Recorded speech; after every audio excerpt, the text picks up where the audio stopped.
দেখো, এটা আজকে তোমাকে একটা নতুন রান্না দেখাচ্ছি। আমি প্রথম থেকে দেখাতে ভুলে গেছি, নাহলে প্রথম থেকে তোমাদেরকে দেখাতাম। তা আমি প্রসেসটা বলে দিচ্ছি।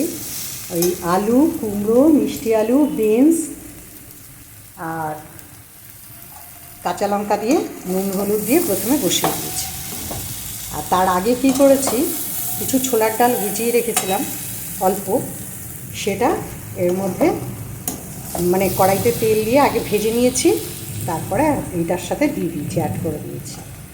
এই আলু, কুমড়ো, মিষ্টি আলু যেটা ভেজেছি বিনসটা, এটার সাথে অ্যাড করে দিয়েছি। তারপরে জিরা গুঁড়ো আর লঙ্কা গুঁড়ো অ্যাড করে দিয়েছি। এবার এখন ভাজা ভাজা করে নিয়েছি। এখন তোমার এর মধ্যে অল্প জল দিয়ে দিচ্ছি, দিয়ে এটাকে ভালো করে সিদ্ধ করব। সম্বারটা আমার দেওয়াই হয়ে গেছে।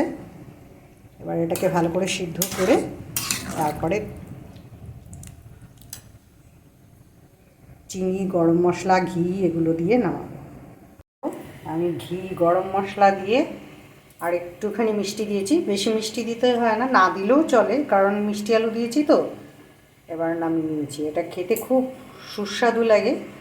আর একটা ইউনিক রেসিপি, তোমার ছোলার ডালটা অল্প একটু হাফ কাপ মতো বা 1 কাপ মতো যদি ভিজিয়ে রাখো, তাহলে ডালটা বেশি পড়বে মুখে 1 কাপ ভিজালে। আর যদি তুমি হাফ কাপ ভেজাও, তারপরে ভেজে নাও, ওটা একটু কম পড়বে মুখে। তা আমি 1 কাপ মতো ভিজিয়েছিলাম বলে, দেখতে পাচ্ছ বেশ খেতে খুব ভালো লাগে এই আইটেমটা, নিরামিষ তো।